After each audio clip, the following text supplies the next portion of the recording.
جب یہ علم ہو گیا کہ توحید کیا ہے تو ہمیں یہ بھی علم ہونا چاہیے کہ علماء کرام نے توحید کو 3 قسموں میں تقسیم کیا ہے جو درج ذیل ہے: توحید ربوبیت، توحید الوہیت، توحید اسماء و صفات۔ توحید ربوبیت اللہ تعالیٰ کو اس کے افعال مثلاً خلق اور تدبیر اور زندہ کرنے اور مارنے، روزی دینے وغیرہ افعال میں یکتا ماننا۔ لہٰذا اگر کسی نے یہ اعتقاد رکھا ہے کہ اللہ کے علاوہ اور بھی کوئی خالق ہے یا مالک ہے یا روزی رساں ہے یا اللہ کے علاوہ کوئی اور اس جہان میں تصرف کرنے والا ہے، تو اس نے توحید کی اس قسم میں خلل پیدا کیا اور اللہ تعالیٰ کے ساتھ کفر کیا، کیونکہ پہلے دور کے کفار اور مشرکین مکہ بھی اس توحید کا اجمالی طور پر اقرار کرتے تھے، اگرچہ وہ اس کی بعض تفصیل میں مخالفت بھی کرتے تھے۔ اس کے اقرار کی دلیل بہت ساری آیات میں پائی جاتی ہیں، جن میں سے چند ایک درج ذیل ہے۔ فرمان باری تعالیٰ ہے، اور اگر آپ ان سے یہ سوال کریں کہ آسمان و زمین کو کس نے پیدا کیا اور سورج اور چاند کو کس نے مسخر کیا، تو البتہ وہ ضرور یہ کہیں گے کہ اللہ نے، تو وہ کدھر الٹے جا رہے ہیں۔ سورہ عنکبوت آیت نمبر 61۔ اور ایک اور مقام پر ارشاد باری تعالیٰ اس طرح ہے: اور اگر آپ ان سے دریافت کریں کہ آسمان سے پانی کس نے نازل کیا اور اس سے زمین کو بنجر ہونے کے بعد زندہ کس نے کیا، تو وہ ضرور کہیں گے اللہ نے۔ آپ کہہ دیں سب تعریفات اللہ ہی کی ہیں، بلکہ ان میں اکثر عقل نہیں رکھتے۔ سورہ عنکبوت آیت نمبر 63۔ اور ایک اور مقام پر رب العزت کا فرمان اس طرح ہے: اور اگر آپ ان سے دریافت کریں کہ انہیں کس نے پیدا کیا، تو ضرور وہ کہیں گے اللہ نے، پھر وہ کدھر الٹے جا رہے ہیں۔ سورہ زخرف آیت نمبر 87۔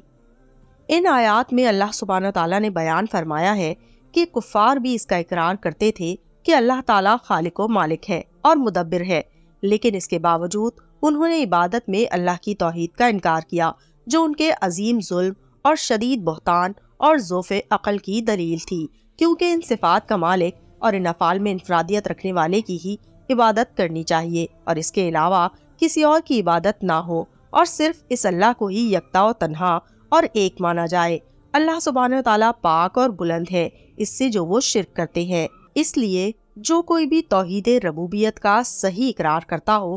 اس کے لیے ضروری ہے کہ وہ توحید الوہیت کا بھی اقرار کرے۔ توحید الوہیت یہ ہے: اللہ تعالیٰ کو ہر قسم کی ظاہری اور باطنی، قولی اور عملی عبادت میں یکتا و اکیلا مانا جائے، اور اللہ کے سوا باقی سب کی عبادت کی نفی کی جائے، چاہے وہ کوئی بھی ہو، جیسا کہ اللہ تبارک و تعالیٰ نے فرمایا ہے: اور تیرا پروردگار صاف صاف حکم دے چکا ہے کہ تم اس کے سوا کسی اور کی عبادت نہ کرنا۔ سورہ الاسراء آیت نمبر 23۔ اور ایک اور مقام پر رب العزت کا فرمان ہے: اور اللہ تعالیٰ کی عبادت کرو اور اس کے ساتھ کسی کو شریک نہ کرو۔ سورۃ النساء آیت نمبر 36۔ اسے توحید اللہ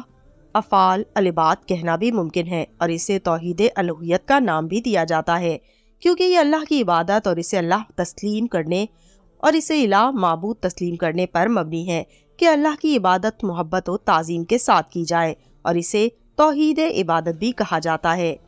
کیونکہ بندہ اللہ تعالیٰ کے احکام کی ادائیگی اور ممنوعات سے اجتناب کرتے ہوئے اللہ کی عبادت کرتا ہے، اور اسے توحید طلب اور قصد و ارادے کا نام بھی دیا جاتا ہے، کیونکہ بندے کا مقصد و ارادہ اللہ کی رضامندی اور خوشنودی ہے، اور خالصتاً اللہ کی رضا طلب کرتے ہوئے خالص اسی کی عبادت کرتا ہے۔ یہی وہ قسم اور نوع ہے جس میں خلل پایا جاتا ہے، اور اسی توحید الوہیت کی بنا پر اللہ سبحانہ تعالیٰ نے رسول مبعوث کیے اور کتابیں نازل فرمائیں، اور اسی کی وجہ سے مخلوقات پیدا کی گئیں اور شریعت بنائی گئی، اور یہی وہ توحید الوہیت ہے جس میں انبیاء اور ان کی اقوام کے درمیان جھگڑا ہوا اور مخالفت کرنے والے ہلاک کر دیے گئے اور مومنوں کو نجات حاصل ہوئی۔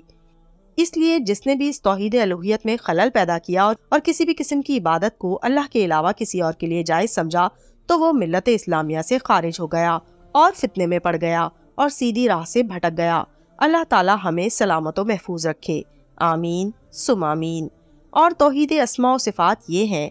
کہ اللہ کے اسماء و صفات میں اللہ کو یکتا و تنہا مانا جائے۔ اسی لیے بندے کو یہ اعتقاد رکھنا چاہیے کہ اللہ تعالیٰ کے اسماء و صفات میں اس کی کوئی مثل نہیں۔ یہ توحید 2 اساسی اشیاء پر مبنی ہے۔ پہلی اساس اثبات، یعنی اسماء حسنہ اور صفات علی میں سے جسے اللہ تعالیٰ نے اپنے لیے ثابت کیا ہے یا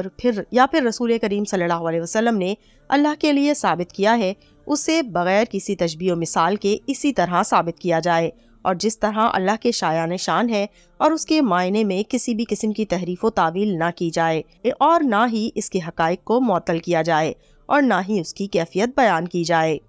دوسری اساس، تنزیہ، کہ اللہ سبحانہ تعالیٰ کو ہر قسم کے عیب سے منزہ و پاک مانا جائے، اور ان صفات نقص کی اللہ سے نفی کی جائے جن کی اللہ نے خود نفی کی ہے۔ اس کی دلیل درج ذیل فرمان باری تعالیٰ ہے، اس کی کوئی مثل کوئی چیز نہیں، اور وہ سمیع و بصیر ہے۔ یہاں اللہ سبحانہ تعالیٰ نے اپنے آپ کو مخلوق کی مماثلت سے منزہ کیا ہے، اور اپنے لیے صفات کمال ثابت کی ہیں جس طرح اللہ تعالیٰ کے شایان شان ہے۔ تو دوستو، ہم امید کرتے ہیں آپ کو آج مکمل طور پر توحید کے بارے میں ہر طرح کی معلومات مل گئی ہوگی۔ ہماری آپ سے درخواست ہے، نہ صرف اسے خود دیکھیں سمجھیں بلکہ ہر مومن تک پھیلائیں، کیونکہ اگر آپ کی وجہ سے اور ہماری وجہ سے کسی کے ایمان کو مضبوطی ملتی ہے تو یقیناً یہ ہمارے لیے بہترین اجر و ثواب ہے اور بہترین صدقہ جاریہ ہے۔ اللہ تعالیٰ مجھے اور آپ کو اس پر عمل کرنے کی توفیق عطا فرمائے، آمین ثم آمین۔ تو دوستوں، میں امید کرتی ہوں آپ کو ہماری آج کی ویڈیو پسند آئی ہوگی۔ اگر آپ کو ہماری آج کی ویڈیو پسند آئی تو ہمارے چینل معلومات کو لائک کیجئے، شیئر کیجئے اور بیل آئیکن دبانا بالکل مت بھولیے تاکہ ہر نئے آنے والی ویڈیو کی نوٹیفیکیشن آپ کو مل سکے۔ اللہ حافظ۔